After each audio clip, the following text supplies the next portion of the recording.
em uma noite de plantão que parecia igual a todas as outras, mas terminou de um jeito que nunca vou esquecer. Era uma quinta-feira, véspera de feriado, e desde cedo eu já estava com uma sensação estranha. Quando cheguei no hospital para começar meu plantão, o seu João, que é o segurança mais antigo de lá, até comentou que eu estava com cara de quem tinha visto o fantasma e perguntou se estava tudo bem.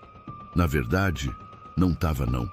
Passei a noite toda com uma agonia no peito, como se alguma coisa fosse acontecer. O plantão começou normal, atendendo bastante gente como sempre.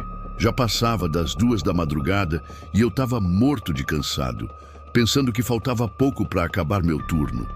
O corredor estava mais vazio que o normal para uma quinta, e aquele silêncio do hospital de madrugada deixa qualquer um meio nervoso. As luzes do corredor estavam meio fracas, piscando de vez em quando. Sabe como é hospital público, né? Sempre tem alguma coisa precisando de conserto.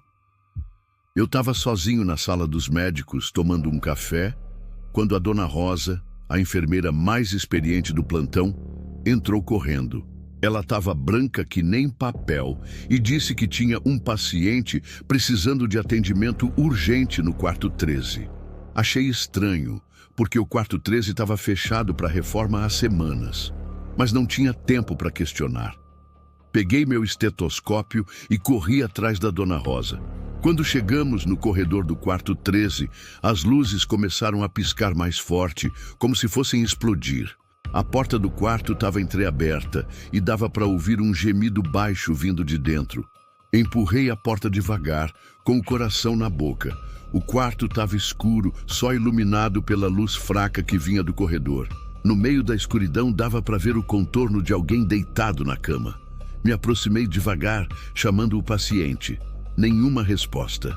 Quando cheguei perto da cama, meu sangue gelou. Não tinha ninguém ali, só um monte de lençóis amassados. Me virei para perguntar para Dona Rosa o que estava acontecendo, mas ela não estava mais lá. De repente, a porta do quarto bateu com força. Tentei abrir, mas estava trancada. As luzes começaram a piscar feito loucas, e eu comecei a ouvir um barulho de passos se aproximando.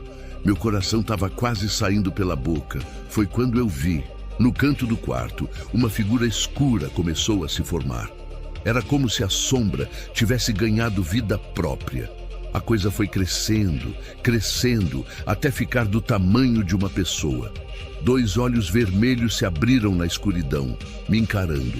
Eu queria gritar, mas minha voz não saía. Queria correr, mas minhas pernas não se moviam. A figura começou a se aproximar, deslizando pelo chão sem fazer barulho. Quanto mais perto chegava, mais frio ficava o quarto. Quando a coisa estava quase me tocando, eu fechei os olhos com força e comecei a rezar.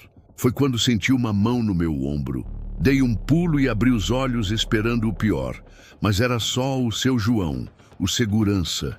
Ele estava me sacudindo, dizendo que eu tinha dormido na sala dos médicos. Olhei em volta, confuso. Não tinha quarto 13, não tinha Dona Rosa, não tinha figura sombria. Tudo não passava de um pesadelo. Ou pelo menos foi o que eu pensei, até ver uma marca de mão gelada no meu jaleco, exatamente onde a figura sombria tinha me tocado no sonho. Desde aquela noite, nunca mais consegui fazer um plantão sem sentir aquele frio na espinha. E toda vez que passo perto do quarto 13, que continua fechado para reforma, tenho a impressão de ouvir um gemido baixinho vindo lá de dentro. Essa foi só uma das histórias assustadoras que já vivi como médico. Tem muitas outras que me fazem questionar se tudo que a gente aprende na faculdade de medicina é suficiente para explicar o que acontece num hospital de madrugada. Teve aquela vez, por exemplo, que atendi uma paciente que jurava que estava grávida, mas todos os exames davam negativo. A barriga dela crescia a cada dia, mas não tinha bebê nenhum lá dentro. Até que uma noite, ela entrou em trabalho de parto. Corremos com ela para a sala de cirurgia, esperando o pior. Quando abrimos, não tinha bebê. Tinha uma coisa que eu nunca tinha visto antes. Parecia um Não, é melhor nem descrever. Só digo que aquilo não era humano. Ou então, aquela noite, que um cara chegou todo machucado na emergência, dizendo que tinha sido atacado por um monstro na floresta. A gente achou que era só delírio, até ver as marcas de garras nas costas dele. Garras que não pertenciam a nenhum animal conhecido. E como esquecer daquela criança que chegou com 40 graus de febre, os olhos revirando, falando numa língua que ninguém conhecia. Quando finalmente conseguimos controlar a febre, ela não lembrava de nada. Mas as enfermeiras juraram que viram os objetos do quarto flutuando enquanto a menina tinha convulsão. Tem também a história da ala abandonada do hospital. Dizem que foi fechada nos anos 80, depois que uma série de pacientes morreram em circunstâncias misteriosas. Até hoje, tem gente que jura ouvir gritos e ver vultos nas janelas daquela ala. Uma vez, tive que buscar uns prontuários antigos num arquivo que ficava perto dessa ala. Estava sozinho, já era tarde da noite. Quando passei pelo corredor que dava acesso à ala abandonada, senti um vento gelado e ouvi o que parecia ser o choro de uma criança. Parei, tentando me convencer que era só impressão.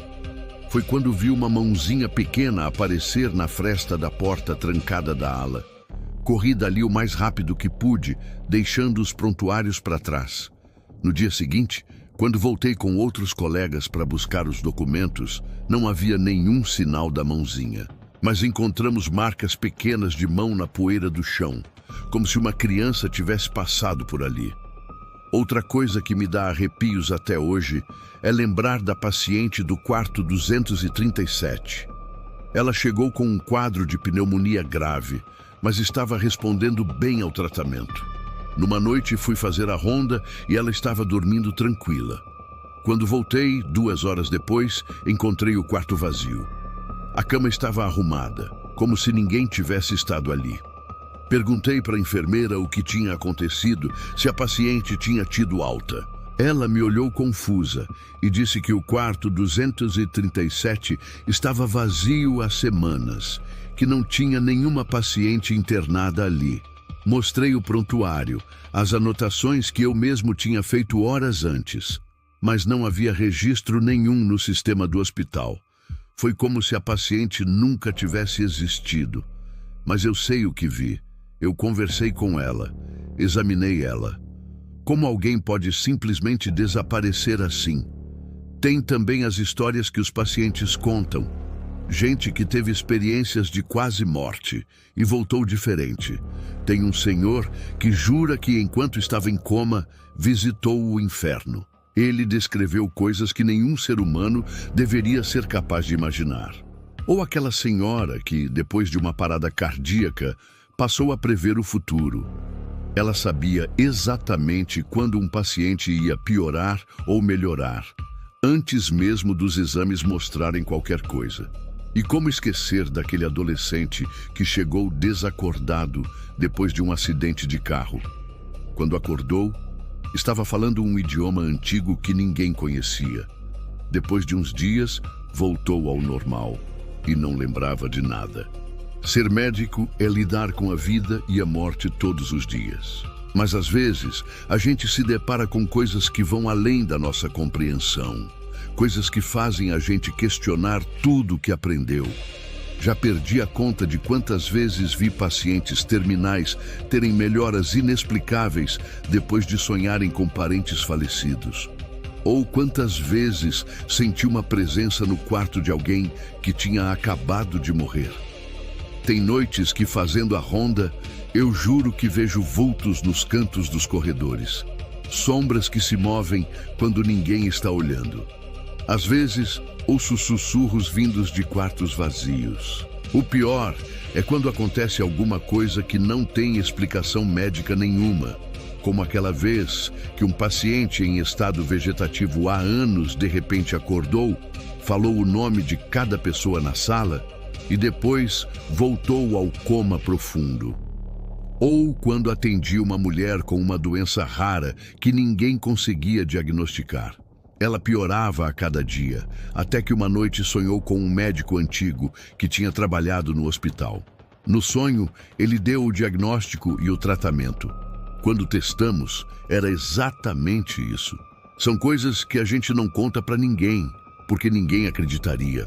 Ficam guardadas na memória, nos assombrando nas noites de plantão, fazendo a gente se perguntar se realmente conhecemos todos os mistérios da vida e da morte. Então, da próxima vez que você estiver num hospital, principalmente de madrugada, preste atenção. Nos sons estranhos, nas sombras nos cantos, na sensação de que tem alguém te observando. Porque talvez, só talvez, não seja só sua imaginação. E lembre-se, nem tudo que acontece num hospital tem explicação na medicina. Às vezes, é melhor nem tentar entender. Só aceitar que existem coisas entre o céu e a terra que a nossa vã filosofia não é capaz de explicar.